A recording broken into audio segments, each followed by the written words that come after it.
This is the next class of our thermal physics discussion. We started the recording, and today we're going to attempt to solve some of the question paper worksheet problems.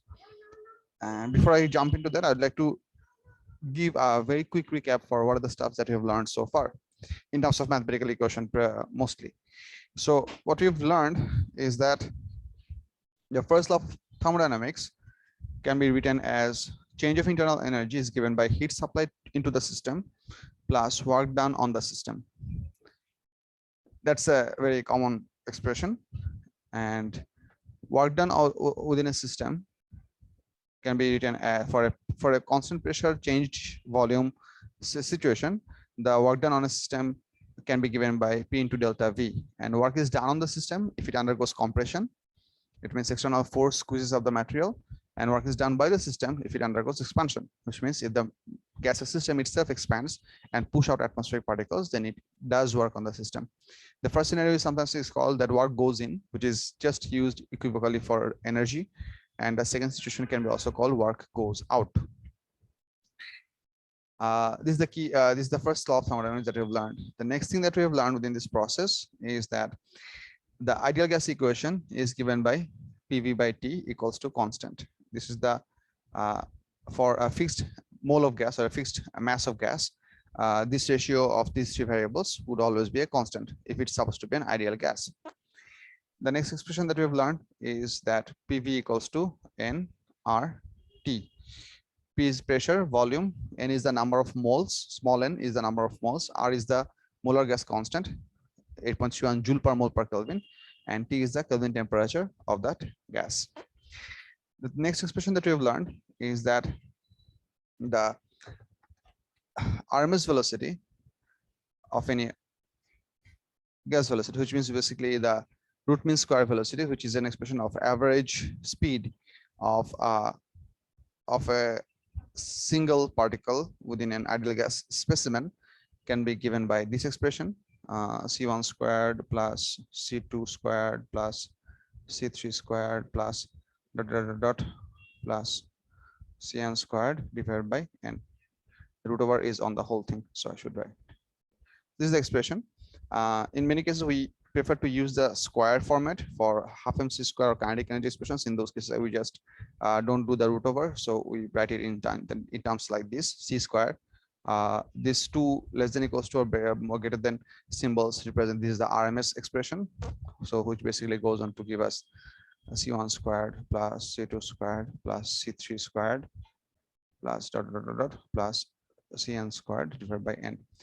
The reason we need to have this quantity squared because each of these C expressions, the individual velocities of each of the gas particle is represented by C1, C2, C3, C4 dot Cn, considering there are, let's say, n number of particles over there.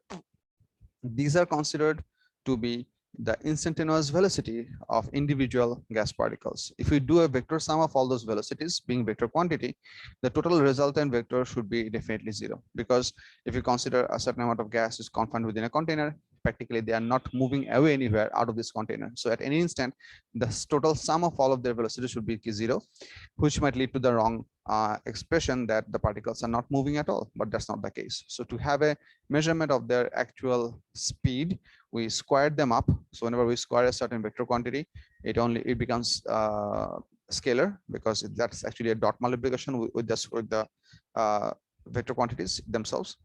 So that's the purpose of this sort of RMS speed thing, root mean square procedure. The next expression that we have learned that PV equals to 1/3 m n c square.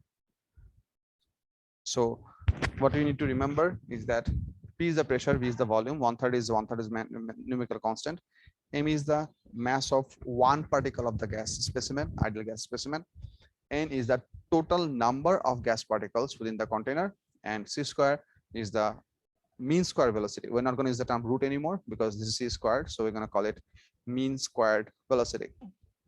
This expression can lead up to a lot of different other expressions. One of the useful expression that can also write is that P is given by 1/3 rho c square. In this case, rho gives the density of the gas. The other expressions that we can also have, I'm trying to write over here so that you can have all the visuals within a single snap for 100% zoom in. The other expression that we can have, that average K of of one gas particle is given by half m c square. This expression can be also written in terms of 3 by 2 K capital T, where K is the Boltzmann constant, which is basically the molar gas constant applicable for a single gas particle. So that's the average KTK expression. This actually gives us to show us, go ahead to show us that the total kinetic energy of a average kinetic energy of a single gas particle is exclusively dependent on its Kelvin temperature. So all the energy of an ideal gas specimen is actually kinetic energy, because the particles have no intermolecular attraction forces between them. So the potential energy is actually zero. That's the expression for kinetic energy for a certain amount of gas. These are more or less the new stuff that we have in our syllabus up so far. The old stuffs means stuff that we have to remember and be able to do. Oh, there are a bit more new stuff as well. For example, if I go up for a bit precise calculation, for any calculation, if you are trying to convert it into Kelvin temperature, let's say T should be equals to theta plus 273. Sorry, theta minus 272. Sorry, theta minus 273. My bad. Okay, I'm going to write this way. 0 degrees Celsius is expressed as 273.16 Kelvin. This is the key expression that you need to remember. 16 or 15? 15. 15 না? আমি তো সেটাই জানতাম। আমি এটা সবসময় ভুলে যাই।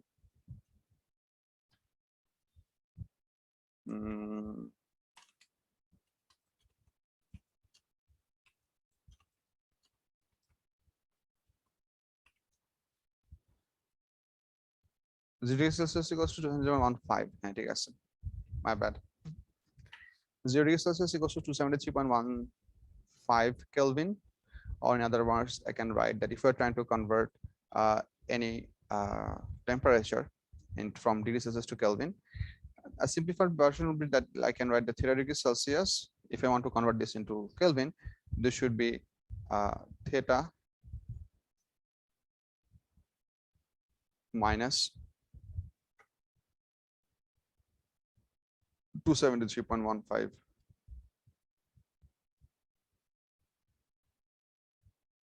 No, plus 0 degrees Celsius means 273.15. So 10 degrees Celsius means 283. Yeah, ঠিক আছে, plus হবে. This is the conversion formula for degrees Celsius into Kelvin. Now, for most purposes, for most practical purposes, you can consider this 0.15, which is the last two decimal places, to be not so much of your concern, because you can do your mathematical operation by 3SF values 273 almost in every case. But in some cases, they might actually mention this value with a 5SF number, which means you have to be able to explain what that is or take that into account. That's the important bit. And also we have also learned newly that the way we define the degree, that 1 Kelvin temperature, 1 Kelvin temperature is actually 101 upon 273.16 part of triple point of water. So the temperature of triple point of water is not exactly 0 degrees Celsius, it's slightly bigger than 0.0 degrees Celsius. So that is actually 273.16 Kelvin. So 1 Kelvin is that much fraction of triple point of pure water. I must also say pure water. I always miss out the word pure.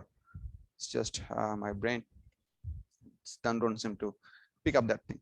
So these are the new stuff that we have learned in our thermal physics chapter for our syllabus. What the old stuff that we have to recall, which are applicable from our O-level syllabus, which should go on like this: that amount of heat energy supplied can be expressed in mc delta theta, where c is the specific capacity. In sometimes that can be also written as capital C delta theta, in which case capital C will be called the thermal capacity, not specific. So C has a unit of joule per kg per Kelvin, capital C has a unit of joule per Kelvin. So MC equals to C. That's also another expression. That's one way to go for it. The other two expressions that we also have to remember, this is the formula applicable whenever a certain object has a fixed state and it is undergoing temperature change, decrease or increase. It doesn't matter. If temperature decreases, heat is going out. If temperature increases, heat is going in. That's pretty simple. For the case of state changes, whenever the temperature gets stuck at the transition temperature, I'm using the word transition temperature to mean that it can be melting point, boiling point, or freezing point, or condensation point, either way. So for those cases, at a fixed temperature, at the transition temperature, the expression is given by MLF, latent heat of fusion, or for the case of boiling, we can also write MLV. The unit of these two things are given in joule per kg, and this can lead to a lot of different interesting situation. These are the key formula that we have to use, but we have to use them smartly and very carefully for us to be able to do different type of calculation. In some cases, the temperatures might be unknown. So there can be situation where we might have to do some sort of simultaneous solution for some of the questions.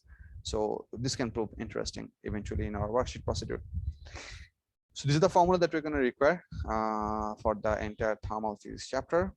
I might as well take a screenshot and maybe share it with you in the messenger chat. If you want, you can save it in your directories anywhere that you feel might become helpful. So that's that. So we'll look at the worksheet problem.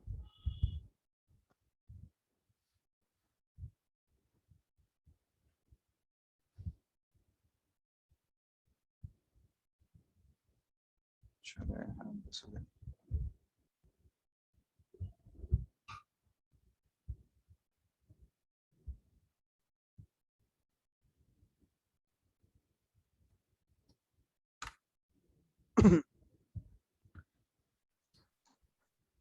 worksheet করে গেল এই worksheet পাও নাই না? বুঝি নাই কি বলছো ইফাত? মানে worksheet করার আগে একটু গ্রুপে দিয়ে দিতে পারবেন worksheet গুলো গ্রুপ আচ্ছা ঠিক আছে। ক্লাসের পরে না দিয়ে নাহলে করতে আসবে। আচ্ছা দিয়ে দিচ্ছি আমি তোমাদেরকে, দাঁড়াও। আমি স্পেসিফিক একটা প্রবলেম দেখাই, আমি কিছুক্ষণ পরে তোমাদেরকে শেয়ার করে দিচ্ছি। I'd like to do a small bit of modification on them. আচ্ছা আচ্ছা, let's go by one, not a big deal. So because we're just starting off this new expression. Question number 1 is a pretty simple one. It says the kinetic theory of gas leads to the equation half mc square equals to 3/2 kT. Explain the significance of the quantity half mc square. So this is a 3-mark question, and then the question further says that use the equation to suggest what is meant by the absolute zero temperature. So explain the significance of the quantity half mc square is pretty simple. You just have to write this is the average kinetic energy of one gas particle. Full stop. Average. The word average is very important.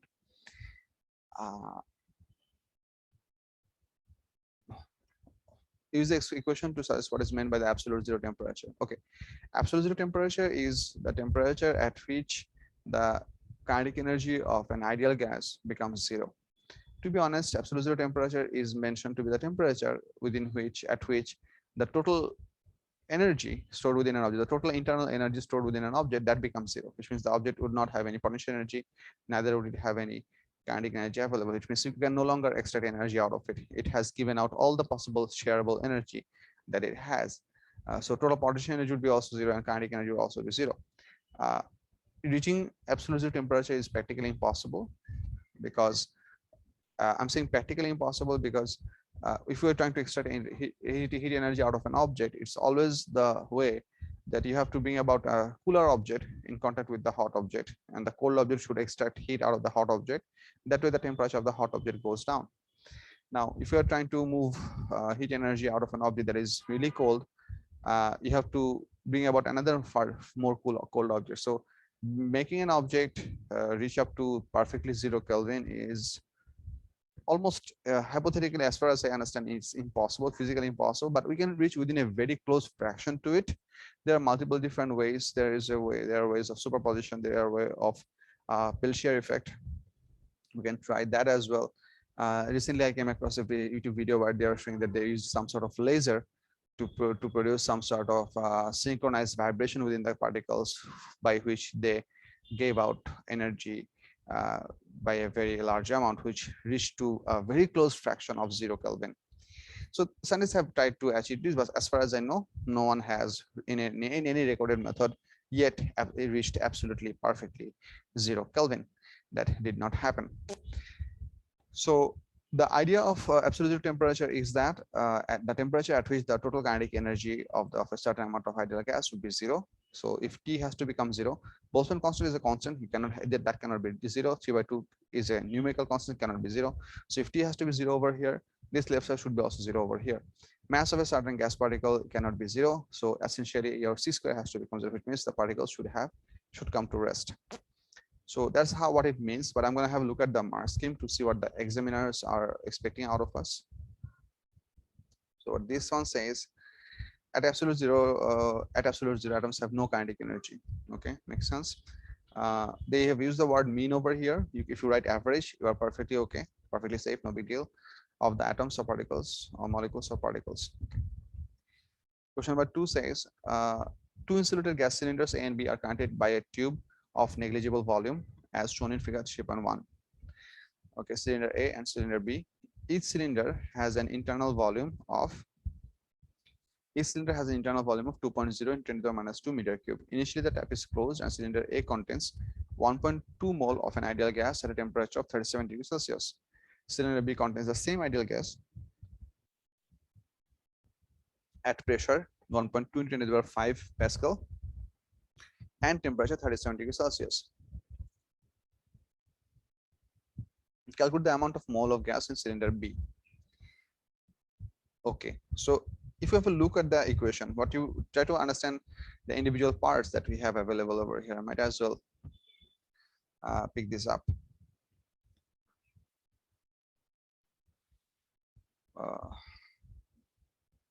Okay, might as well open the whole PDF in the whiteboard, which might make it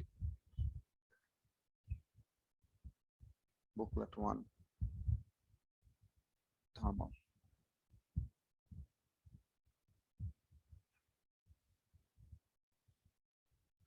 Okay.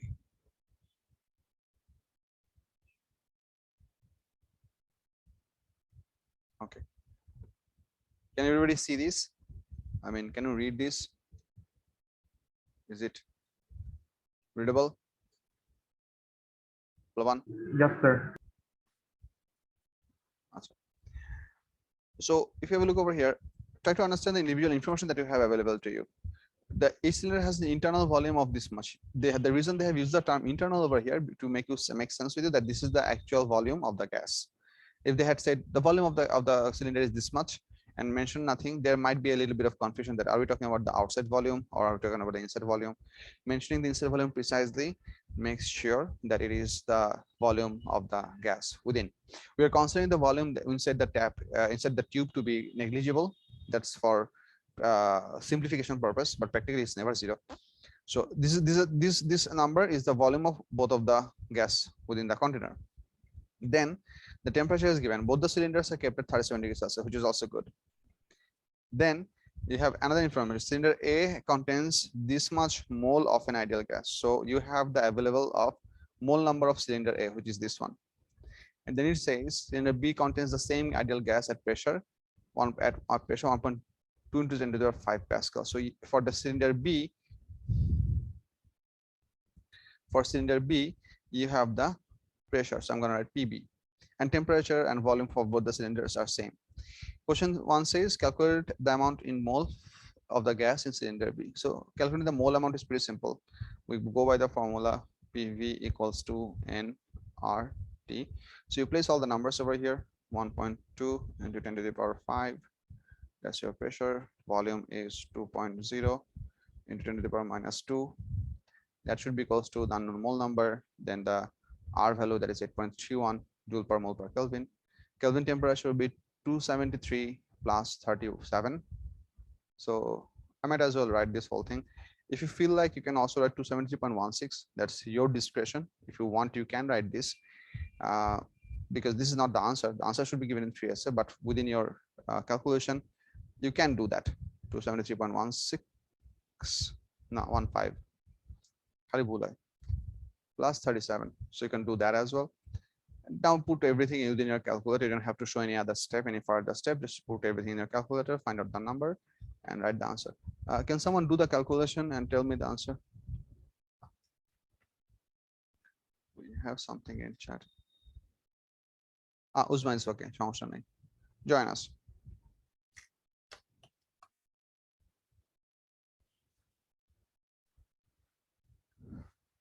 1.2 10 to the power 5 multiplied by 2.0 10 to the power minus 2 divided by 8.31 multiplied by 0.931.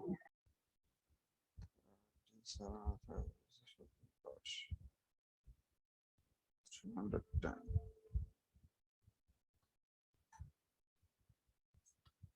0.93119 এরকম আসছে না? Yes, sir. 93119 এরকম একটা সংখ্যা আসছে. So if you want to give the answer in all the numbers that is provided within the question are in 2SF. Have a look. Each of the numbers given over here are 2SF. So might as well be a good idea to give your final answer in 2SF as well, just keeping in synchronicity of the question. So I might as well write 0.93 mole. That's good enough for me. The reason I'm writing this big number, I mean more decimal places over here, is because just in case I have to use this number later on in any of the question, I'm going to use this whole 5 decimal place number to avoid approximation error. That's why I prefer to keep long numbers within my working. And I think you should also adopt that as well. It's a good practice. Question number 2 says the tap is open and some gas flows from cylinder A to cylinder B. Important information that to understand. Tap is open, gas flows from cylinder A into cylinder B, which essentially tells you that the initial pressure within the cylinder A was somewhat higher than cylinder B, because the flow of gas is controlled by the pressure. The tap is open and some gas flows from cylinder A into cylinder B. Using the fact that the total amount of gas is constant, determine the final pressure of the gas in the cylinders. Using the fact that the total amount of gas is constant, determine the final pressure of gas in the cylinders. So whenever the tap is open, the total volume of the combined gas would be double of this much, which is okay to understand. And the temperature was, both of them was 37 degrees Celsius, so might as well remain the same. We had 0.93 mole of gas within the cylinder B, and cylinder A had 1.2 mole of gas. So the total mole number of gas would be something. You can find that out. Just add these two numbers. The question is asking us determine the final pressure of the gas in the cylinder. So if I just go ahead to find that out once again. Now what we're going to do, we're going to consider both of the cylinders to be a composite combined body. Together, they have a certain number of mole gas available. We know their total volume, we know the temperature, and we also know the ideal gas constant. So if we once again try to write the whole equation, let's say PV equals to nRT. Now we're going to write this whole equation for both the cylinders combined together. So we want to find out the pressure. So whatever that pressure is, the volume will be double of the internal volume. So there will be 2 into 2.0 into 10 to the power minus 2. I think that was the volume, right? Yes, that's the total volume, equals to total number of mole of gas would be 0.93119 plus 1.2. So I'm going to write 1.2 plus 0.93119. I'm writing this whole number like I said before. That's the mole number expression, and then R 8.31, and the temperature is 310.15. So calculate this up and have a look what do you get for the value of pressure.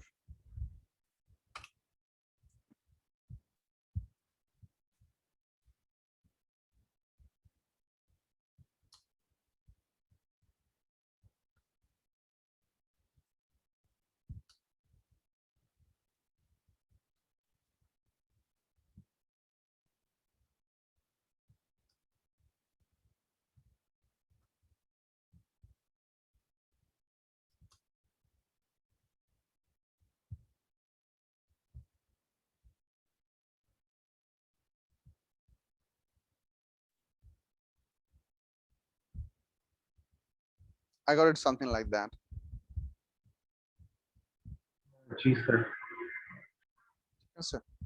Once again, because I prefer to answer this one in 2SF, might as well write this answer in 2SF as well. That's the common practice, appreciated practice. So I'm gonna write only 1.4 into 10 to the power 5 Pascal. Is even if the examiners are looking for a 3SF number, because you wrote the full answer over here, in most cases, even if your answer over here might not be satisfactory for the examiners, but if they find out this whole expression, they might actually give you full marks for that as well. So we're gonna have a look at the mark scheme. How many SF did they prefer? The math is actually not that difficult.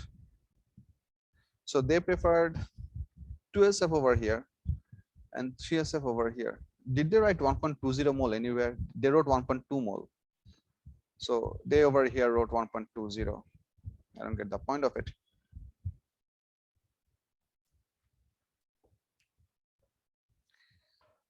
Answers in the examiner's report, they have appreciated 1.4. So it's okay. It's perfectly okay if you write 1.4. No big deal. I'm not bothering to read the examiner's report for this question because I find this pretty simple. So I'm gonna move on. You should read it at least once at your own convenience. So just moving on to the next question. Question number 2. Okay, these are the first questions of within this variation. So might as well try some of these just to make yourself acquainted with the equation and how they can mean. Have a look at question number 2. It says the pressure P of an ideal gas is given by the expression P equals to 1/3 Nm by V C square. So basically they have brought the V on the denominator side on the right side. It's perfectly all right. Explain the meaning of the symbol C square. It's the same question repeating itself multiple times. I'm gonna write, this is the root mean, no, not root. This is the mean squared velocity of the gas particles at any instant. And then the ideal gas is a density. I might as well look at the marks. What they have said, mean value, mean square of the speeds or velocities of the atoms or particles. So they haven't mentioned for any instant, but of the atoms or particles. Okay, works. Then we have the question, the ideal gas has a density of 2.4 kg per meter cube at a pressure of 2.0 10 to the 5 Pascal and a temperature of 300 Kelvin.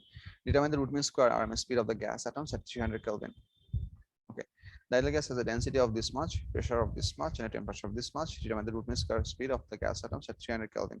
So what you need to understand that they have given us the density over here, and for, I mean, it's very convenient to have a look that this expression itself is basically giving us the density over here. I mean, if you look at this expression, Nm by V, no, Nm by V, this expression itself is basically density.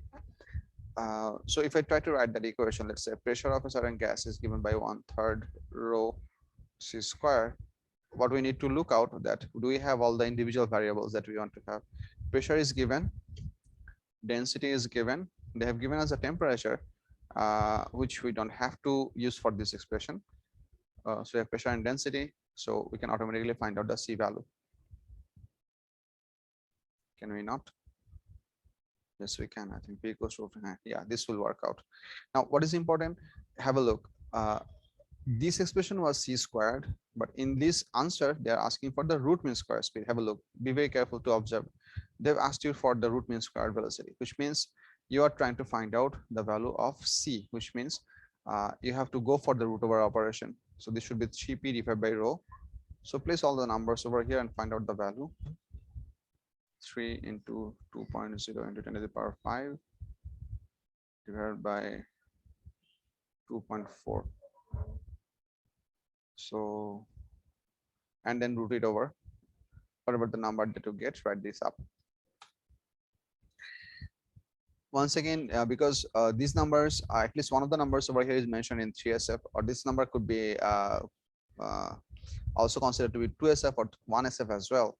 But the other two variables are given in 2SF. So you can choose to write 3SF or 2SF answer as per your wish, but try to maintain same SF number throughout one full question.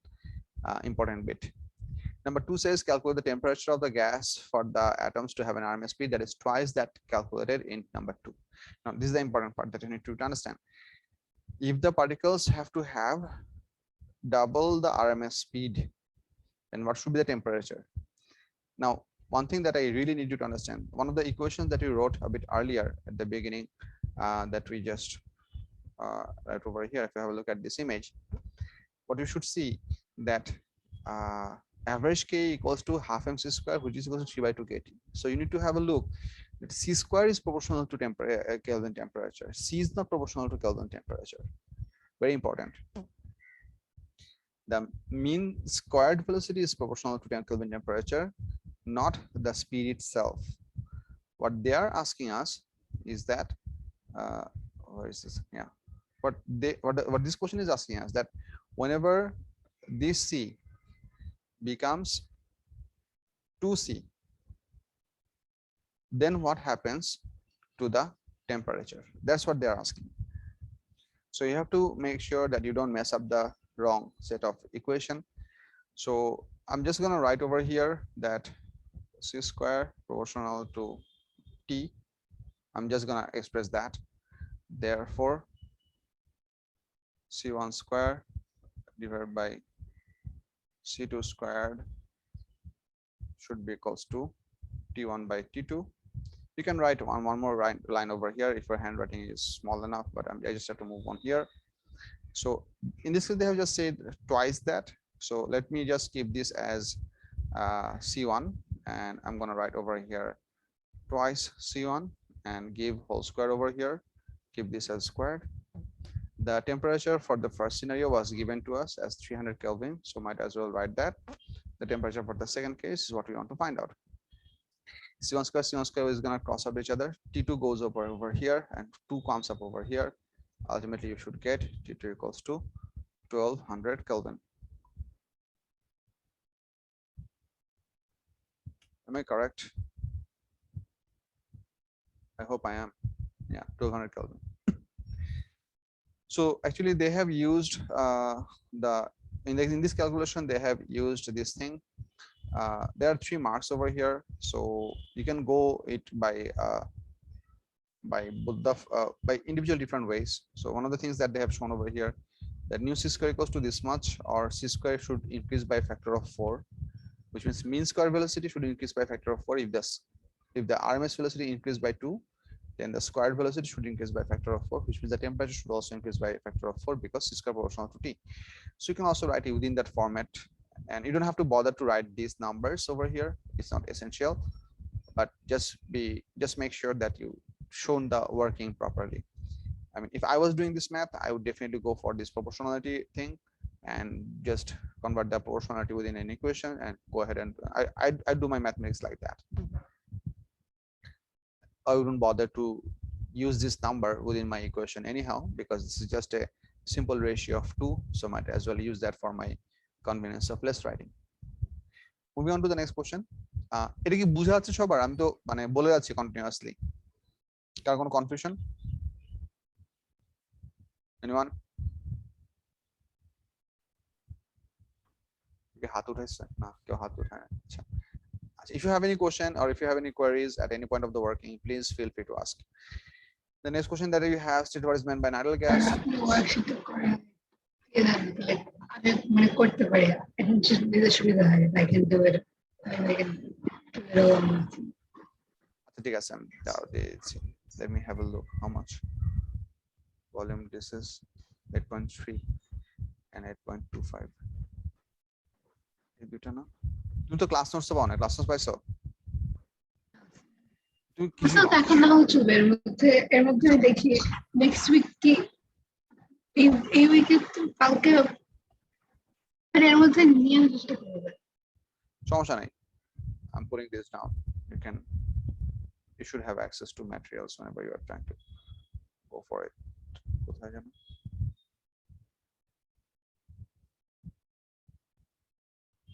এটাই তো না? হ্যাঁ।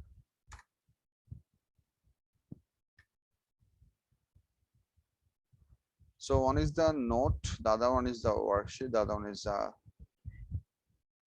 ERMS. Yeah. Thank you so much, sir. No problem. No problem. Have it out and have a look.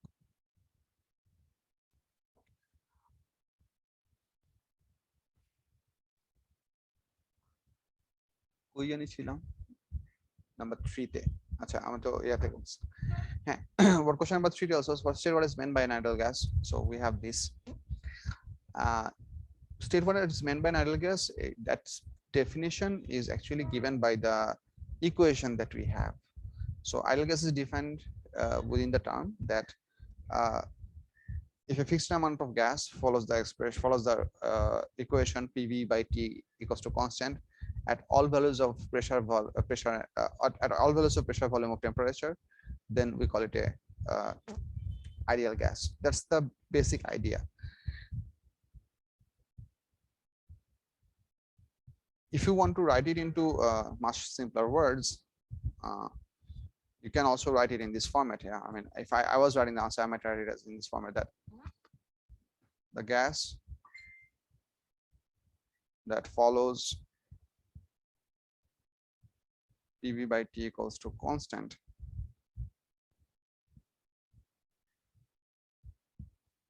for a fixed mole of gas is ideal gas, is an ideal gas. So that will be my definition, but this is not complete because I used 3 terms over here. So I have to write their name. P equals to pressure, double S U R E, B equals to volume, an important bit, T equals to absolute temperature. Since you're writing their name, might as well make it specific, absolute temperature, or you can write Kelvin temperature as well if you forget the word absolute. Perfectly okay, but just don't write temperature, just to be on the safe side. So because if I'm defining the behavior with a equation, I have to specify what that equation in parts mean. That's important. Okay, number B says the product of pressure P and volume V of an ideal gas of density P at pressure T of density rho at temperature T is given by the expressions P equals 1/3 rho C squared and PV equals to NKT, where N is the number of molecules and K is the Boltzmann constant. State the meaning of the symbol C squared. It's the same question. You write this up within your terms. Deduce that the mean kinetic energy EK of the molecules of an ideal gas is given by the expression this much. So you have to be able to deduce that over here. So you should remember that this actually starts from the expression PV equals 1/3 mc squared, and then you have to do some compensating calculation of 3/2 and 1/2. That should ultimately give you this expression. Look this up in the class note, and you should be able to find. It's a very simple equation. You just have to start from 2 equations. That average K equals to 1/2 mc squared and PV equals to 1/3 mc squared, and then you have to combine those 2 expressions part by part. In number C, it says in order for an atom to escape completely from the Earth's gravitational field, it must have a speed of approximately this much speed at the top of Earth's atmosphere. There are a lot of interesting info here. In order for an atom to escape completely from Earth's gravitational field, it must have a speed of approximately this much meter per second at the top of Earth's atmosphere. What they're trying to tell us is that if the particle has this much speed, this is good enough, just good enough, because they have said it must have. So this speed is just good enough to overcome the Earth's gravitational field from the top of the atmosphere, which means this speed, the kinetic energy that the particle would have by virtue of this much speed, cannot be spent to overcome atmosphere air resistance. I mean, we are implying that this particle is at the top of the atmosphere, which means if it is trying to leave away from the Earth, all that it has to do is to overcome the gravitational pull. That's all that it has to overcome. It doesn't have to spend any further energy to overcome the air resistance. That's the reason we are talking about on the top of the Earth's atmosphere. Number 1 says estimate the temperature at the top of the atmosphere such that helium, assumed to be an ideal gas, could escape from Earth. The mass of helium atom is 6.6 × 10⁻27 kg. So we are provided a certain speed. We are asked to calculate a certain temperature. The mass of the helium atom is given. So we just derived this expression over here. So how can we do that? It's actually pretty simple. EK would be equals to 1/2 mc square. That is equals to 3/2 K capital T. So you should look over here. 1/2 is a constant, 3/2 is a constant, no big deal. M is given to you. The value of C, not C square, important, is already given here to your question. K is the Boltzmann constant, which you can find in your formula sheet. I think I showed you last class. The value for Boltzmann constant is always made available within the formula sheet. Might as well go at in any year's question paper, paper 41, if you go for it. Boltzmann constant, 1.38 into 10 to the power minus 23 joule per Kelvin. If you feel like that you want to write the whole expression of Boltzmann constant, that R divided by Na, 8.31 divided by the Avogadro's constant, you can also do that. No problem doing that. Ultimately, you would get the same number that is mentioned over here. So no big deal. You can do either of these as whatever your brain tells you. So write up all these variables over here, do the calculation right. Make sure that you do not place this thing over here. You have to give a square because this is actually only C. So just don't forget to square this number and then just calculate the temperature from this expression. That's it. Number 2 says, suggest why some helium atoms will escape at temperatures below that calculated in 1. Now, this is the important, interesting information. Suggest why some helium atoms will escape at temperatures below that calculated in 1. Now, try to understand what this is implying. First of all, it is telling us that this amount of energy is required to escape Earth's gravitational field. So that would require the exclusive temperature of that absolute temperature of that helium atom to be this much. We just calculate that. Suggest why some helium atoms will escape at a temperature below that calculated in 1. So how is that possible? It simply means that their individual speed should be somewhat smaller than that, but they should still be able to overcome the gravitational field of Earth. How is that possible? Or what do you think? How is that possible?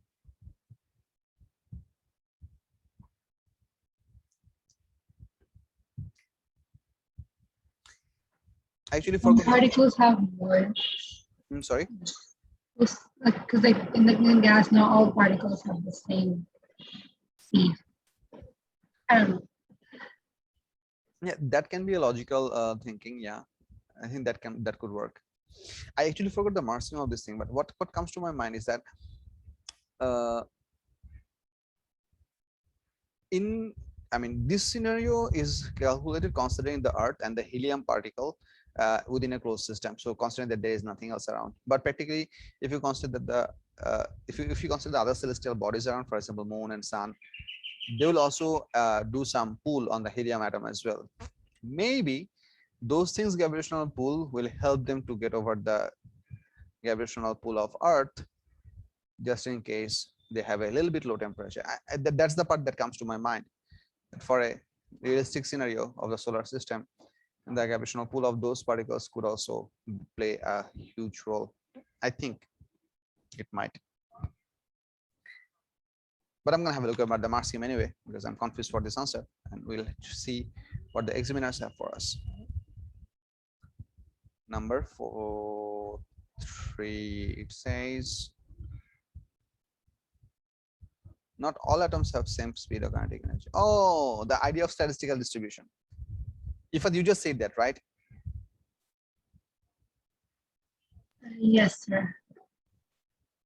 The idea of the statistical distribution. Yeah, I actually thought in a much bigger scale. So I might not as well score the mark because I did not at all think in what they were looking forward to.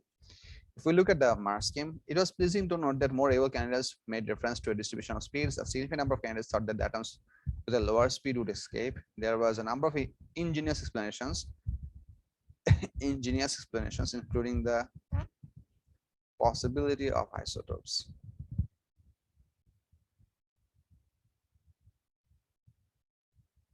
So helium-3 having a smaller mass would have a higher temperature. Okay, that also somewhat makes sense if you consider helium. Anyway, let me just explain what this means. Not all atoms have the same speed of kinetic energy. What we need to appreciate from this information, or what this mark scheme point actually means, that no,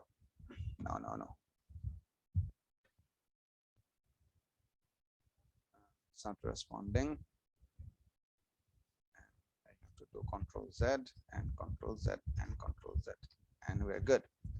So what this actually means to that this expression that we use c square is the mean square velocity and c is the root mean square velocity. What is really important for us to understand that these expressions are applicable for a statistical average. So this is not the speed of one gas particle. The whole idea of the ideal gas assumption is applicable based upon a statistical approximation, which means if we consider a certain amount of helium, although we have used the mass of a helium atom is this much, this whole calculation by no means is applicable for one single helium atom, although we have calculated within this part. Have a look. Estimate the temperature of the top of the atmosphere such that helium, assumed to be an ideal gas, could escape from the earth. The mass of a helium atom is this much. So what they're asking us to calculate the temperature of a helium gas, not the temperature of one helium atom. That's, I think, what I said a bit earlier. I was thinking it wrong. My bad. I'm sorry. I retract my explanation. And what is important that when we are talking about the gas behavior, we need to talk about them as a lump of atoms, big enough in number so that statistical approximation can be applied. So under the circumstances, we can say that if this is the average speed of the particles, we should understand the Boltzmann distribution, that which you might have learned in your chemistry, which goes on something like that, which means some of the particles are at a pretty low speed, some of the particles are at a pretty high speed, whereas most of the particles are within the same within the average speed, but they are not definitely all at the same speed, which means if this is the average speed that we're calculating for the whole amount of gas lump, even within the temperature, it is possible that some particles would definitely have a much bigger speed than that. So if we lower the temperature below this value, it is possible even at a temperature lower than that, for example, whatever the temperature that we get over here, at temperatures lower than that, within that gas of lower temperature, you can all still have some particles which who individually has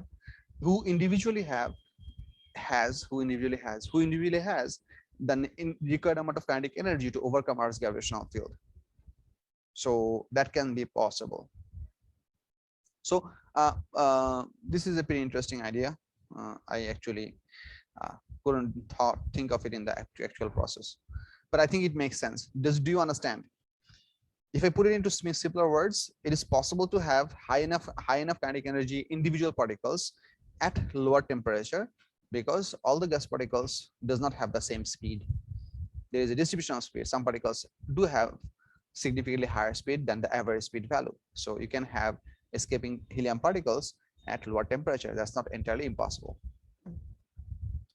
বুঝা গেছে?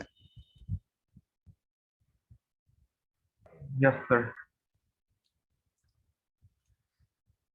এই question গুলো actually অনেক বেশি important. I mean ওর age থেকেও তোমাদেরকে বলে আসছে যে কোশ্চেন পেপারের লাস্টে যে এরকম কিছু 1-2 মার্ক 3 মার্কের কিছু এক্সপ্লেনেশন কোশ্চেন থাকে, you need to pay really close attention to how these questions to be answered. Doing the mathematical part, if you have a good amount of preparation, if you have done your homeworks right and actually put an enough amount of quality time with your papers and worksheets, solving the mathematical problem should become pretty easy over time. That's the whole point of this course.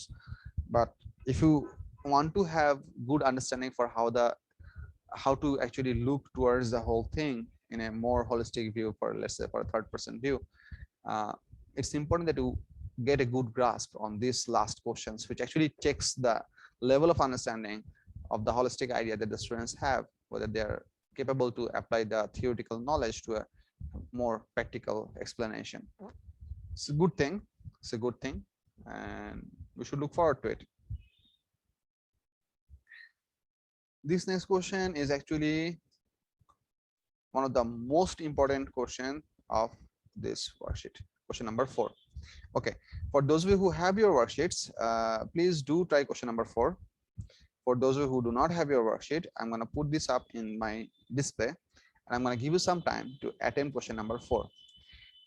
It is not so much of an easy problem. Okay, the first part is actually really simple. It says the equation PV equals constant into T, relates the pressure P, volume V of the gas, Kelvin, thermal temperature, set two conditions of the equation to be valid. So the two conditions are basically you have to write two assumptions of the ideal gas situation. If I was writing them, I would write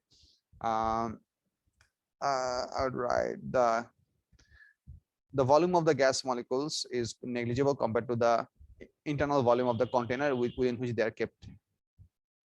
So that's one of the assumption. And the second assumption, I'd write that the particles only experience force whenever they are colliding with each other or with the container wall.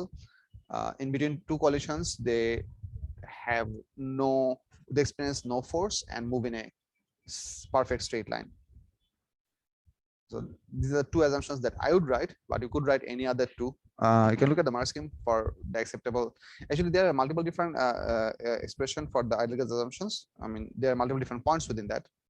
So you could write any two of them in appropriate wording and should be good. I'm interested for number B. I'm going to give you a small understanding for what B is happening about. And there is a certain reason why this problem is interesting. Have a look. A gas cylinder contains this much volume of hydrogen at a pressure of 2.50 in 10⁻⁷ Pascal and a temperature of 290 Kelvin. The cylinder is to be used to fill balloons. Okay. Each balloon, when filled, contains this much of hydrogen at a pressure of this much Pascal and temperature of 290 Kelvin. Calculate, assuming that the hydrogen obeys equation in 1a, the total amount of hydrogen in the cylinder. This is easy to find. Then the question, this one is not so easy. It requires a bit out of the box thinking. Small. The number of balloons that can be filled from the cylinder. I want all of you to try this problem. I'll give you some 5 minutes to attempt this problem and I'll be right back. Try to do your calculation, come up with some values and equations. Help to solve.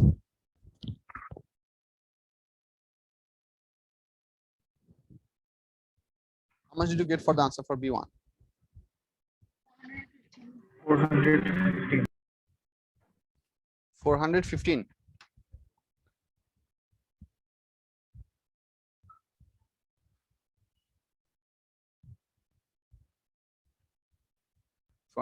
mol. আচ্ছা, well and good. এটা বের করা খুব একটা difficult না। এখন পরের কোশ্চেনটা বের করা কেন ডিফিকাল্ট সেটা আমি একটু বলতেছি। What you have to think outside the box. The question says the number of balloons that can be filled from the cylinder.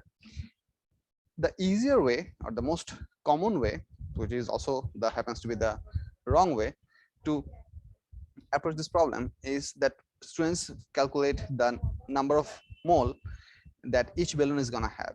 So which is very simple. You can calculate this part from the information of the balloons.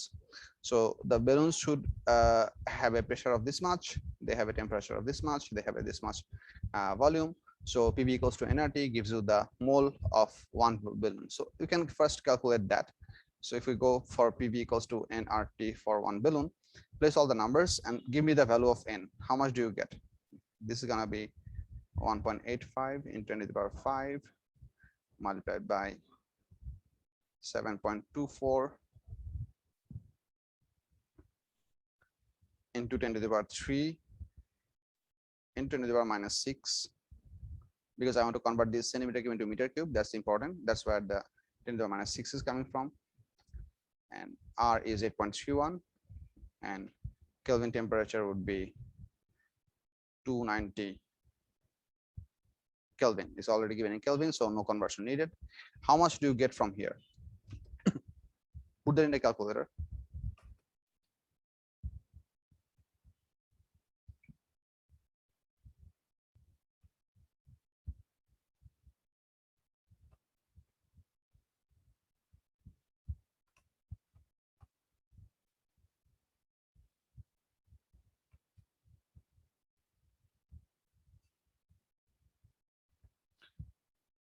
I'm getting 0.55579.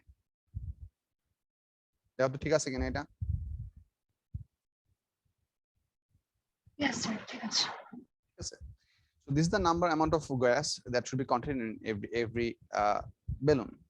Now the most common procedure that the students go for it is that they divide these two numbers to find out the total number of balloons filled, which might seem okay, but it is not okay.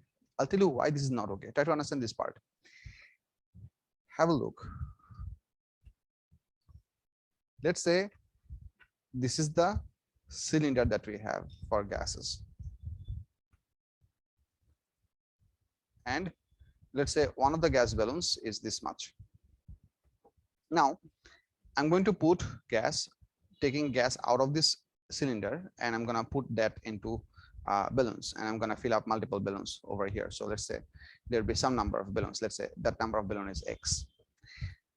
If we just directly divide the available mole number of gas within the cylinder by the number of mole that every cylinder should contain, we are assuming that all the gas that used to be within the cylinder will be somehow be transferred to the gas balloons, which is not going to happen. Why? Because naturally, you can use the cylinder to fill up the gas balloons till the pressure of this cylinder drops to the pressure of the balloons. Understand this thing. Initially, the pressure within the balloon was very high, 2.50 × 10⁷ Pascal. As you keep filling up balloons from the cylinder, the pressure of the inside the cylinder is going to slowly become lower and lower and lower and lower. Eventually, there will come a point when the pressure in the cylinder drops to this number. That will happen. And when this happens, no more gas will be traveling from inside the cylinder into the balloon, because now the pressure has been equal, so you cannot transfer that remaining amount of gas into the balloons anymore, which means you cannot transfer all the 415 mole of gas into gas balloons. Some gas would be remaining within the cylinder for that part. Now, do you understand this thing? All the gas cannot be transferred to the balloons because at one point the pressure would become equal. At that point, no more gas can be transferred from inside the cylinder into the balloons anymore. So total 415 mole of gas cannot be transferred into the balloons. The actual number of transferred mole into the balloons would be somewhat smaller. So how much small should that be? So we can now try to calculate what would be the remaining mole number of gas within the cylinder. So if I try to do that, I can do that calculation within here, that what will be the mole number remaining within the gas. So I'm going to use PV equals to nRT one more time, and here I'm trying to find out the remaining gas within the cylinder. Remaining gas within the cylinder means when the cylinder's pressure will become equal to the gas balloon pressure. So now if I use that formula, 1.8 × 10⁵ multiplied by the volume of the cylinder, which is to be 4.00 × 10⁻²,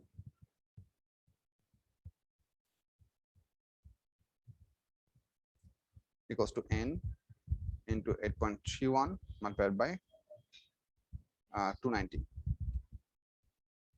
This actually gives me how much mole of gas would be inside the cylinder remaining when the pressure has dropped to this value.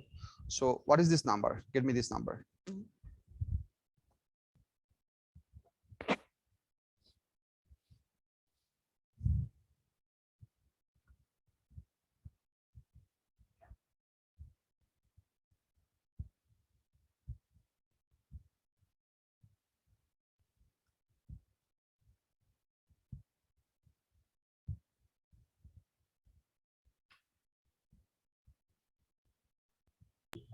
2.99.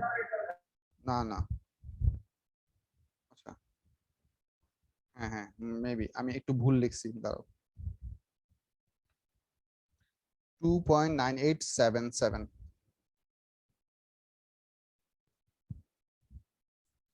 So this is the important part. You have to understand that this many number of mole of gas cannot be transferred out of the cylinder. Cylinder আমার এই পরিমাণ gas থেকে যাবে। So actually আমি যে কটা balloon ফুলাইতে পারবো সেটা হচ্ছে 415 minus 2.9877 divided by 0.55579.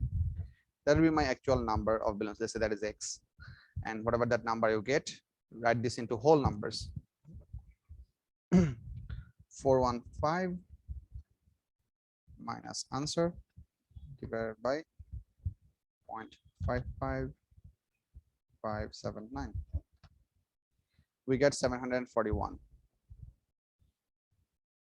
We have 741.30, so I'm skipping the other part. If this number was also more than 0.5, I would still have to write 741, because this means that total 741 balloons can be filled to the specification mentioned over here. So that is that these balloons will be filled up to this much volume and this much pressure, but the last balloon will not be filled up by this much volume, which means total number of balloons that can be filled from the cylinder is 741. That's how you should do the calculation if you are going for the mole calculation. এই কনসেপ্টটা বুঝা গেছে কিনা আমি actually কিভাবে করলাম Yes, sir. ঠিক আছে এটা হচ্ছে একটা প্রসিডিউর যেটা in my opinion this is the primary way this can be done, but there is a different way to do this thing as well. Mark scheme does the problem in a different way in a single step equation. And how does that single step equation work? I'm going to try to explain this to you. Try to understand this thing. The procedure for the Mark scheme is somewhat like this. Let's say this is our cylinder. Inside the cylinder we have some gas available. Let's say this is our state 1. The ultimate aim is to transfer this gas into the balloons. So this gas, when the transfer process is complete, should look like this. Some amount of gas would be remaining within the cylinder at a lower pressure, and plus there would be, let's say, X number of balloons. So whatever the gas amount that was initially contained within the cylinder will eventually transferred partially to a number of balloons, X number of balloons, and some gas will still be remaining within this thing. This is our state 2. So because the temperature is constant, and we can apply Boyle's law, or if you also think that PV by T is a constant, T is a constant, which means PV should be equals to a constant, which basically gives us Boyle's law that P1 V1 should be equals to P2 V2. This is the procedure for the second way or alternative way. So what is pressure 1 V1? We have to write all of this thing.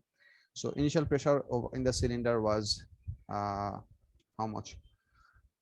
For 2.5 into 10 to the power 7. So might as well write that 2.5 into 10 to the power 7. And the volume of the gas was 4.0 into 10 to the power minus 2 meter cube. The final stage pressure should be 1.8 into 10 to the power 5 in the cylinder and also in the gas balloon. That's the combined pressure, but they are located in different volumes in different places. And the total volume that we're talking about, we're going to have this much volume of the cylinder plus X number of balloons. So the total volume expression would be 4.0 into 10 to the power minus 2 plus, let's say X is the number of balloons, X multiplied by the volume of one balloon. What is the volume of one balloon? 7.4 10 to the power minus 6. 7.24.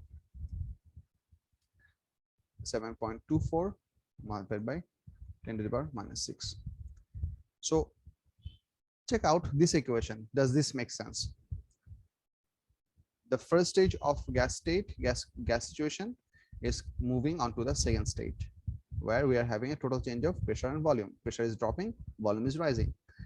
So this is the second equation that you can have. If you go by this equation, you don't have to go three-step method like the way I did. I calculate the total mole number of a single gas balloon. I calculate the remaining mole number within the cylinder. Then I did a subtraction and did the division, giving this number. You can skip all of this shabang just by going for directly this equation. But it's important that writing this equation can prove to be slight bit of challenge, because you have to be careful to add this number over here. That's the important part, because some gas would still be remaining within the cylinder. So এই ইকুয়েশনটা যদি আমরা solve করি, এখান থেকে আমরা ultimately directly আমরা answer পাবো 741. এই ইকুয়েশনটা সলভ করে দেখো কত আসে। Everyone help yourself and see if you get 741. Solve করে দেখো কত আসে।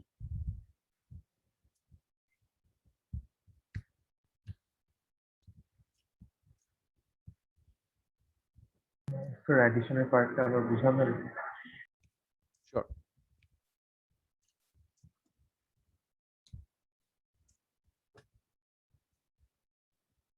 Before starting the filling of the balloon, all the gas was kept within the cylinder.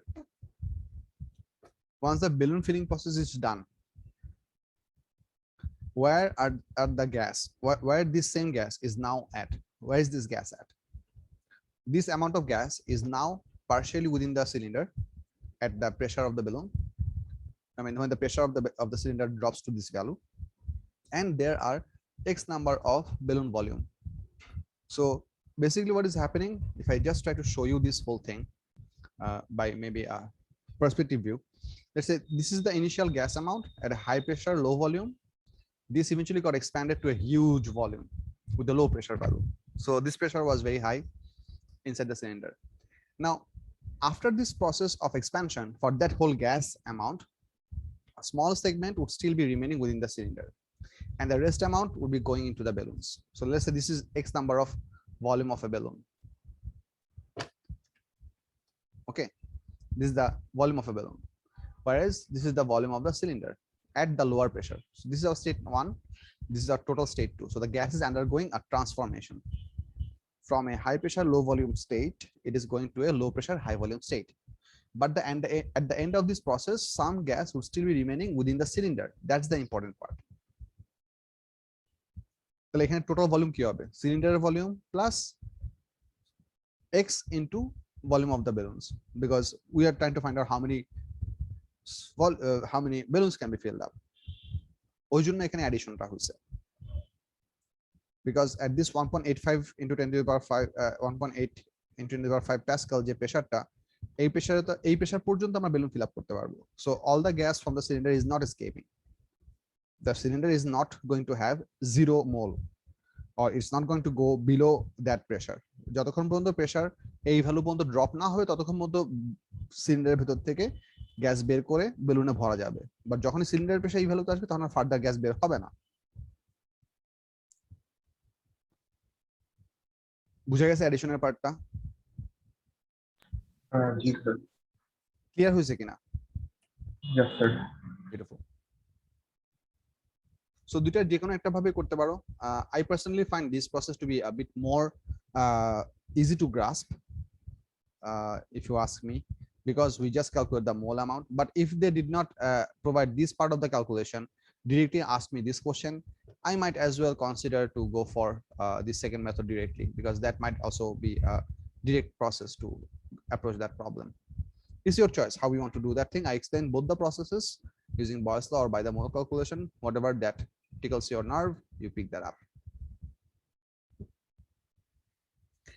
Okay, question number 5. This is the part where we are starting to have the questions which are relevant to our O-levels formula. Have a look. Use the kinetic theory of matter to explain why melting requires energy but there is no change in temperature. Because the basic idea is that in the process of melting, the energy that is absorbed is, which is called the latent heat. The latent heat is required to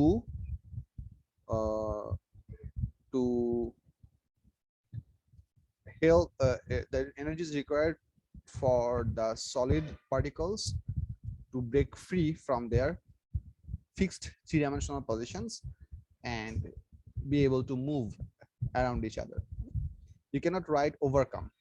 You cannot write overcome. If you write the word overcome, their intermolecular attraction force, that would be wrong, because we usually use the term overcome for liquid to gas cases. But if you feel compelled to use the term overcome, or any other word doesn't come to your head in the exam hall, you can write partially overcome.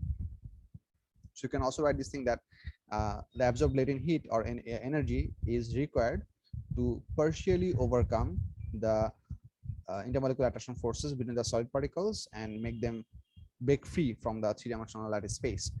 But there is no increase in the kinetic energy. That's why the temperature remains constant. So that's how you can write a 3-mark question. You can have a look at the mark scheme and make up your own wording according to that. And moving on. Define latent heat of specific latent heat of fusion. This is from O-levels. Write that in your own words. I leave this in your hands. I'm going to go for this calculation. Have a look over here. Question number C says, a block of ice is at 0 degrees Celsius, has a hollow in its top surface as illustrated in figure 2.1. A mass of 160 grams of water at 100 degrees Celsius is poured into the hollow. The water has a specific heat capacity of 4.20 kilojoule per kg per Kelvin. Some of the ice melts and the final mass of the water in the hollow is 365 grams. So we added this much water. It was hot, because using that heat energy, the ice melt, and the ice melting means solid ice converts to liquid water by absorbing heat from the hot water. As a result, the temperature of the hot water is going to go down. And when the equilibrium will happen, because there will be still some ice remaining, it means the final temperature of the total 365 grams of water would be 0 degrees Celsius. So try to understand. We are melting water,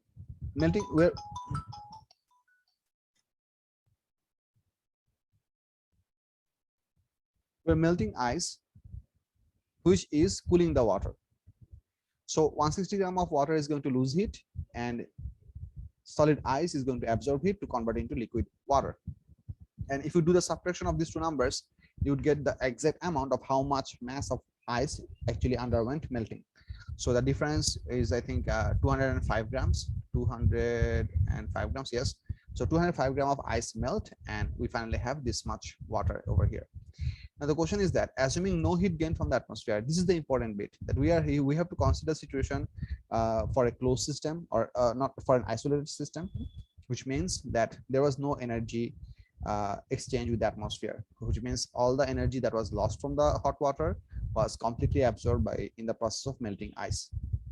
This is a very important precondition, because if that doesn't happen, we can come across some wrong way of doing. There are multiple different experimental ways to overcome this problem. I'm going to talk about them in detail, maybe in AP5 class, or maybe in some other solution class of this worksheet as well, is possible. But it's important that we have to mention that pre-logic. Sometimes the question does not give you this logic, rather they ask you to do the math directly, and then at the end of the question they ask you that what was our assumption for that math to be working out. Then you have to write that information, that we are assuming there was no heat exchange from the specimen with the atmosphere, or I mean, no heat was lost to the atmosphere, neither heat was gained from the atmosphere. Okay. As we know heat gain from the atmosphere, calculate the value in kilojoule per kg for the specific latent heat of fusion of ice. So the way we can write this is this, that Q heat loss equals to heat gain. Here heat was lost by hot water, so that would be mc delta theta. It was gained by melting, that will be mlf. What you need to understand, these two m's are not equal. I'm just writing the equation for these two things just to make sense with you. You don't have to write different 1, 2, or a prime over here. Just write the expression and be careful to replace the numbers accordingly. So I'm going to write these values. The hot water is going to undergo cooling, so it has a mass of 0.16 kg, 0.16.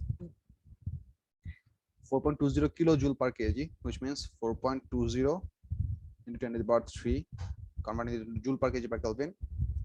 And the temperature drop will happen from 100 to 0. So 100 minus 0.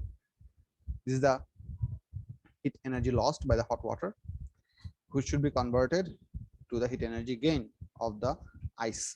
So the mass of the ice melt water should be the difference of these two numbers, which should give you 205. So I might as well give a dot over here to make it into kilogram, 0.205.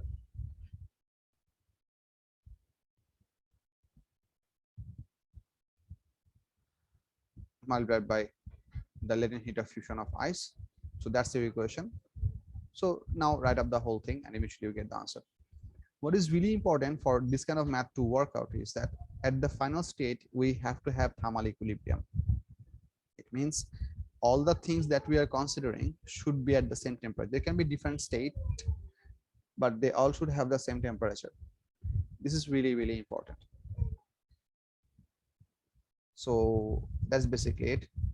In number 2, it says, a question ta onek important. For those who have the worksheet, put a star mark across this question. I need to explain this question properly.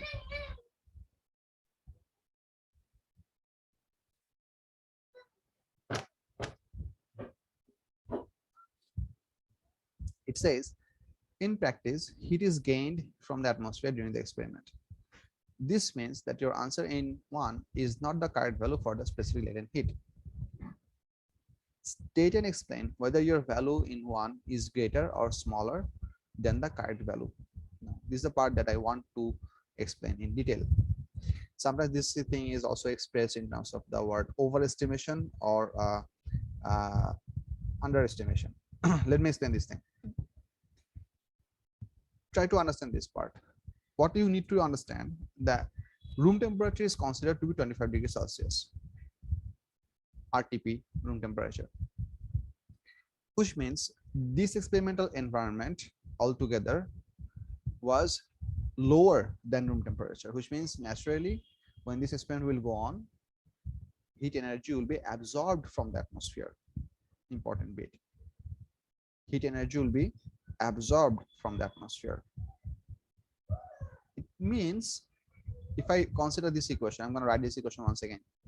MC delta theta, this is the mass of the initial hot water, equals to M into LF. This is the mass of the ice that melt. Because heat energy would be absorbed from the atmosphere. আচ্ছা এখান থেকে যদি আমি ultimately LF টাকে subject করি, I'm gonna write MWC delta theta divided by MI. আচ্ছা এটা হচ্ছে আমার LF এর equation. Now what you need to understand, if no heat was absorbed from the atmosphere,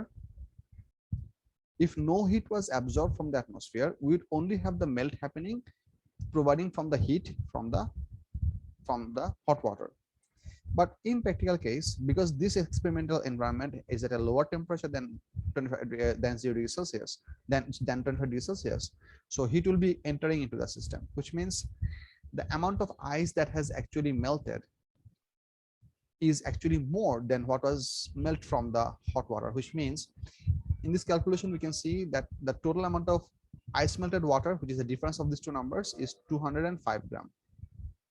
What you need to understand, part of this melting process was done by atmosphere. All of this water was not melt absorbing heat from the hot water, which means in real case or in an ideal case, the actual amount of water should be less. In this case, heat went into the system, causing more melting to happen, which means the ice melt water mass that we are getting, 205 gram, part of this water was melt from atmosphere. So the actual melt water which was done by this hot water should have been less. এই আইডিয়াটা কি বুঝতেছো? Within this 205 gram of water, all the water was not produced by heat energy from the hot water. Some melting did occur by absorbing heat from the atmosphere, which means your measured water from the experiment is somewhat more than what it should have been. If you could stop heat transfer, this amount of water should become lower. Does this idea make sense?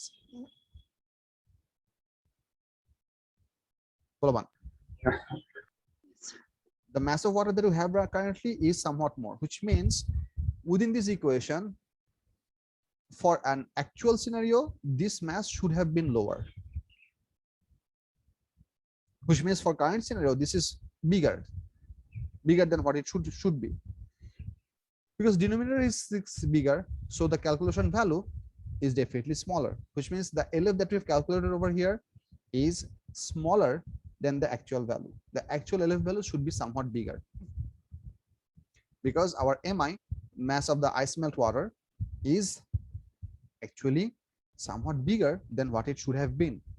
That's why the LF has become somewhat smaller. So currently the value that we have right over here is an underestimation, because the LF calculated value is smaller than what it should have been.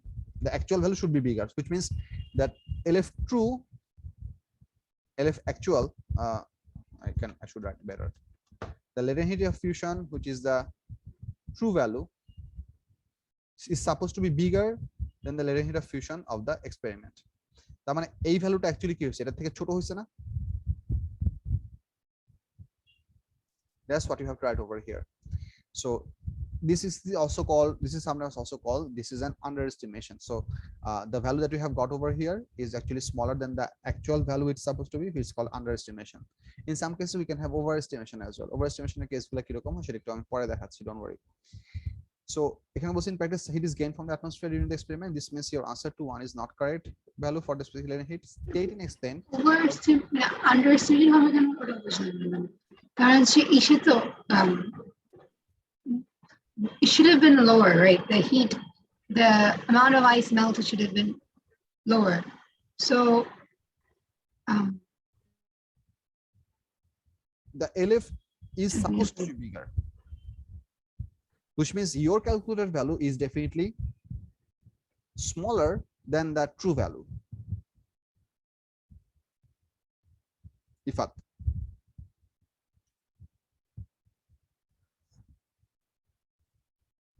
বুঝছো কি বলছি?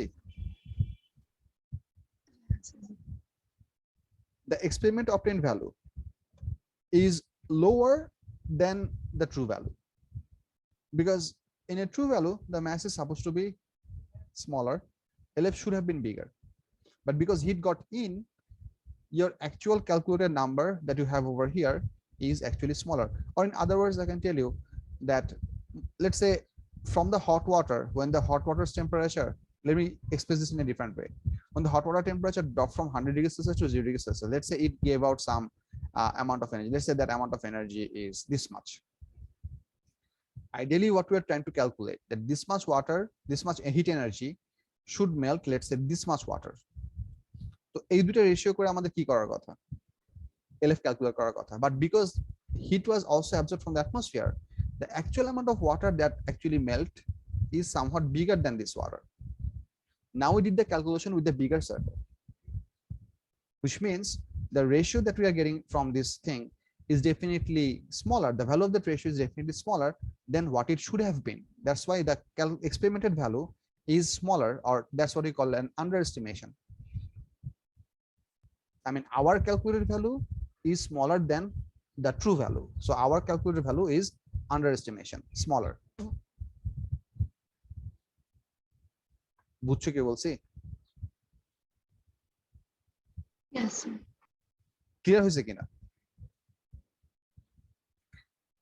আচ্ছা, এরকম আরো একটা example আছে, আরো একটা এক্সাম্পল আমি একটু পরে বলছি, এই কোশ্চেনটা শেষ করে তারপর আমি আরেকটা এক্সাম্পল দেখাবো। So state instant whether your value in greater or smaller than the current value. So you can choose to write the state answer first, or you can write the state answer later, no big deal. So if I was writing this answer, I would write in this manner. By absorbing heat from the atmosphere, some additional ice melts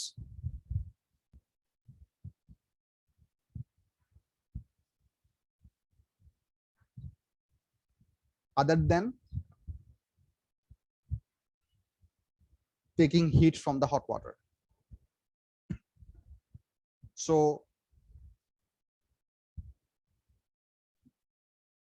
calculated LF, or latent heat of fusion, is smaller than what it should be. Or I can write the calculated value is smaller than the current value. So I'm going to go for the explanation first, and then I'm going to write the answer. I'm going to have a look at the mark scheme anyway to give us a good idea for how the examiners like this answer to be. Number 5, let's have a look at number 5. It says thermal energy or heat required to convert, no. Yeah, number C2. More energy than calculate melt size. So calculated L is lower than accepted value. Here they are using the word accepted value, but you should write the correct value, because that's the word. What did I do? No, not this again.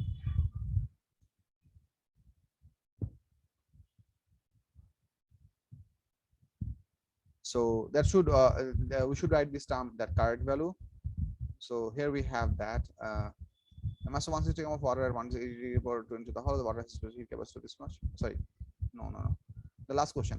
It says that state and instant whether your value in 1 is greater or smaller than the correct value. So I should try that the calculated value, it is smaller than the correct value.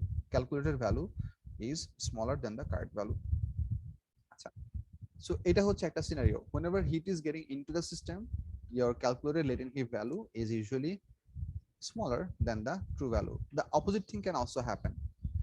Opposite thing can also happen in cases where the final temperature of your system, let's say the final temperature of your system is bigger than 25 degrees Celsius. If that's the scenario, which means you are mixing two different objects, or you are doing some experiment with maybe you're condensing some steam, and if you're converting that into liquid water or something like that.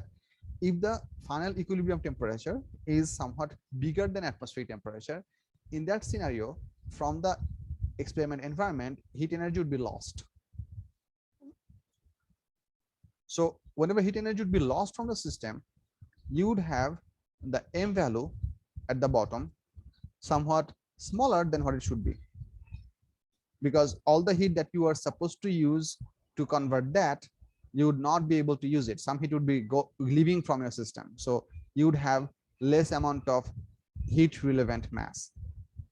So in those cases, your calculated value would be somewhat bigger than what it should be from the true value, or for those cases, we call it to be overestimation. So if you want to remember it by a very simple rule of thumb, for cases where heat leaves from the system, the latent heat value is an underestimation. For cases where the heat for cases where heat enters into the system, in those cases the specific latent heat of state change is lower than true value because you have more heat coming in. And for cases where heat energy leaves from the system, those things give us, for the latent heat calculation, an overestimation, because you are losing some heat from to the atmosphere which you couldn't use to do state conversion. So that can also happen. We have some mathematical expression for example for this example as well. So if it's not so clear right now, don't bother. We're going to have some actual mathematics which is going to show up eventually. This is a pretty interesting question, and you need to take good care of this question. It can prove to be difficult and confusing if you are not practicing this, or actually at least not understanding this properly. It's pretty important that you have a look at it well. Number 6 is quite simple. We're going to talk about number 7. Number 7 time try to understand. This is actually a pretty interesting way of doing an experiment. I'll tell you why. Have a look at number 7. When a liquid is boiling, thermal energy must be supplied in order to maintain a constant temperature. State 2 processes for which thermal energy is required during boiling. So I told you this earlier, that the 2 processes which it requires, one of them is that energy is required to for the water molecules to completely overcome the intermolecular attraction forces and become free of each other. And energy is also required for the produced steam particles or produced gaseous water molecules to push out the atmosphere and make their own space of volume in the atmosphere. So to push out that atmosphere, they have to do some physical work. So energy is also required for that work to be done. Write this in your own words. The 2 different things are to be mentioned properly. In question number B, it says a student carries out an experiment to determine the specific latent heat of vaporization of a liquid. Try to understand the question part by part. A student carries out an experiment to determine the specific latent heat of vaporization of a liquid. Some liquid in a beaker is heated electrically as shown in figure 3.1. So we have a liquid, we have a heater, we have an electrical circuit. Energy is supplied at a constant rate to the heater.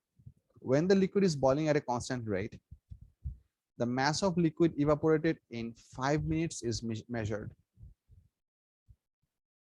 The power of the heater is then changed and the procedure is repeated. Data for 2 power ratings are given in figure 3.2. So we have the power of heater, where the mass evaporated in 5 minutes, and we have 2 different readings. You might wonder, why do we need 2 different readings? I'm going to talk to you about it just a bit later. Question says, suggest how it may be checked that the liquid is boiling at a constant rate. Suggest how it may be checked that the liquid is boiling at a constant rate. The most common way, because we are working with a clear liquid, water, we should see that the rate of bubble formation is uniform over a duration of time. So what this actually means, that the amount of mass reduction that you're considering over here, I mean, how this experiment would be physically performed. The physical way to perform this experiment is that we are going to have the beaker which is filled up with water, and inside we have the heating element. This is the circuit symbol for a heating element, and this circuit goes up, and the circuit's wires are held with a clamp or something, and this whole setup is placed on a digital mass balance where you have some reading. Okay, you can place some additional stuff over here so that the hot temperature shouldn't damage your digital scale, but there should be a top and balance digital scale over here which will give you the mass value. So what do you do? We close the circuit and it starts to heat up the water, and at one point the water will start to boil. You'll see bubble formation around the heating element. We should not start observing at this moment. We should wait. pretty soon the rate of bubble formation would seem to have an uniform value. It means you will see that the bubbles are producing and coming up to the thing, and we are having blisters on the surface of the water at a pretty uniform rate. So blah, blah, blah, blah, blah, like that, not but like that. So you have an uniform rate of bubbling.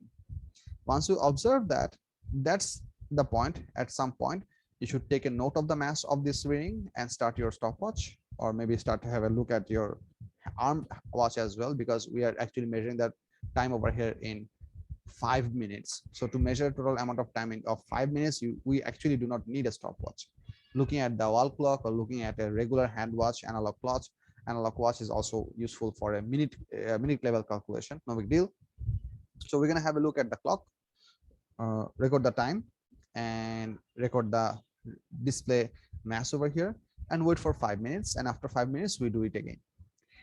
By finding out the difference of these two mass values, we're gonna calculate how much evaporation or boiling mass lost happened within this 5 minutes duration of time. That's how it's done. So this was done for two different power reading. Okay. Now the question number 2 says, why the rate of evaporation is determined for two different power reading? This is the important part. This is the part that I need you to understand. What you need to understand, here's the deal. Whenever we are starting to boil the water is going to be maintained at 100 degrees Celsius. Try to understand. 100 degrees Celsius. This 100 degrees Celsius will be applicable to for the heater, for the water, for the beaker. The whole setup is heated up to 100 degrees Celsius for the boiling process to happen. At this 100 degrees Celsius, this whole setup is going to lose heat to the atmosphere by radiation, convection, conduction, whatever, at a certain rate. We don't know how much that is because it's difficult to measure. But it's going to lose heat to the atmosphere at this temperature at a certain rate. If you raise up the temperature, your rate of heat loss would be more. So if you run the heater at two different value, for example, the first was 50 and this one is 60. Let's say this is your 50 watt power heater power. Out of this 50 watt heater power, you're going to be losing energy to the atmosphere at a fixed rate. Let's say you are losing at 100 degrees Celsius. The rate of heat loss to the atmosphere is, let's say, X watt. We don't know what X is. We don't. So actually, out of this 50 watt or 50 joule per second, X joule per second is wasted because it is lost to the surrounding, because it's a hot object compared to the atmosphere. And that remaining power is used for actual boiling. So that can be written as, for example, if I write that 50 minus X watt, which is the actual heat energy, is equals to the amount of water that is boiled, which is MLF. This is the amount of energy required for the boiling, MLV, divided by time. Time over here is 5 minutes. So this is for the 50 watt scenario. If you do the whole experiment once again for 70 watt, but even at the 70 watt situation, the temperature of the setup was still 100 degrees Celsius, which means your rate of heat loss, X watt, would still remain the same.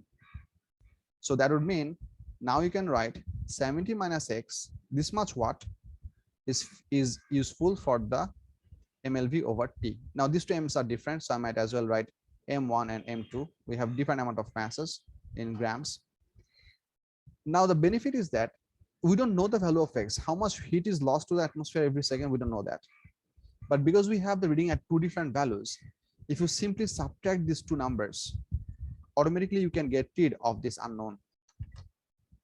Because minuses is going to cancel out, which means basically if I do the subtraction, if I subtract the top one from the bottom one, I'm going to get 20 watt should be equals to M2 minus M1 into LV divided by T.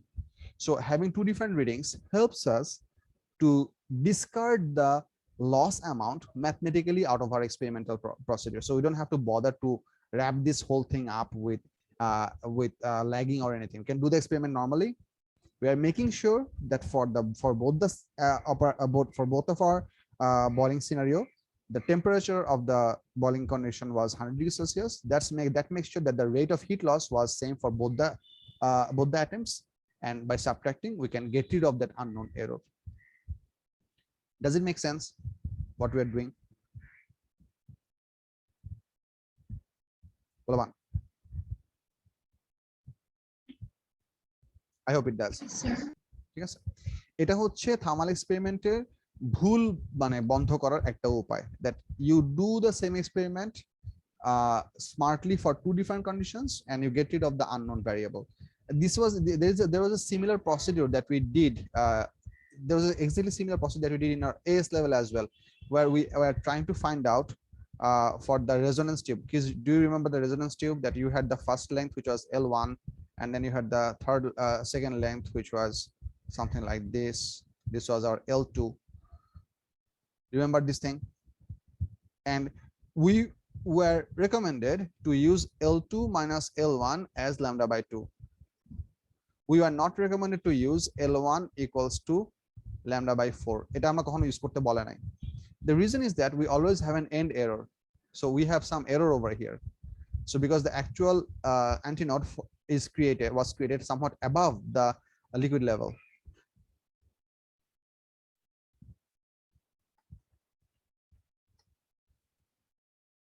Above the liquid level, which means that actual lambda by 4 would be L1 plus C equals to lambda by 4. And for this scenario as well, this was L2 plus C equals to lambda by 4. We did not know how much was this error, but whenever we separated these two things, this unknown amount of error went out from both the equation. That was the whole point of doing this experiment for two different resonance and subtracting these two numbers, because we didn't want to measure the difficult measurement, that error we are doing over here. So this is one way to do an experiment successfully, that you do the same thing twice, and subtracting can significantly help you to get rid of the errors that you want to get rid of. There are other ways as well to get rid of the heat loss related problem, is to design a certain experiment in cases if it's possible with equal amount of temperature above and below room temperature. For example, let's say if you're trying to measure the specific heat capacity of a certain metal. Let's say you are trying to measure the specific capacity of a certain metal. So let's say room temperature is 25 degrees Celsius. If you design your experiment to run with equal amount of temperature below and above room temperature for that much of a temperature range, then you can expect that the effect is balanced. For example, let's say room temperature is 25 degrees Celsius. If you want to operate this temperature of measuring the specific capacity of a metal, that could range from, let's say, on the lower side, if we start from, let's say, 10 degrees Celsius, which means a 15-degree difference, and then on the top side, let's say we're going to run this temperature up to 40 degrees Celsius. So if we operate this temperature, operate this experiment within this temperature range from 10 to 40, so what we can expect that for the duration of the experiment, when the temperature was 10 degrees Celsius through 25 degrees Celsius, heat energy would be getting into the experimental setup. Then when the temperature is going to go up from 25 degrees Celsius to 40 degrees Celsius for the same amount of 15-degree difference, heat energy will be leaving from the apparatus. Because these two temperature gaps are exactly equal, we can expect that the amount of heat loss and the amount of heat gained for the same amount of time should have been same. So that's also another practical way. You have to maintain certain experimental precaution for this logic to be available. For example, the time is very important. So, but designing an experiment like this can also help you discard the experimental environment related errors of your experiment. However, in cases where it's not possible, for example, this one here, we had to have the temperature of the apparatus set at 100 degrees Celsius. You cannot operate this experiment at room temperature, not going to happen. So in those cases, having a reading of two different power value is very much recommended. And then they are asking you to calculate this thing. I just showed you how this to be done. So you just find out those differences and find out the answer. The correct answer, the final answer is given in the unit joule per gram. So don't bother to convert these grams into kilogram. You don't have to do that. But be very careful to convert the 5 minutes into 5 into 60. Don't write 5 over here. Okay, that's important. বুঝা গেছে so far? বলবান? Yes, sir. Yes. আজকে এইটুক থাক, next ক্লাসে আমরা আরো further problem দেখবো। তোমরা এখান থেকে কিছু কোশ্চেন পারলে ট্রাই করো, যাতে আমার নেক্সট ক্লাসে কিছু কোশ্চেন জিজ্ঞেস করতে পারো। I'd highly appreciate that. If you can manage some time, please attend the questions that you find suitable for you to try. Just give some time, that's all I'm asking. Thank you very much. Assalamu alaikum. Welcome, sir.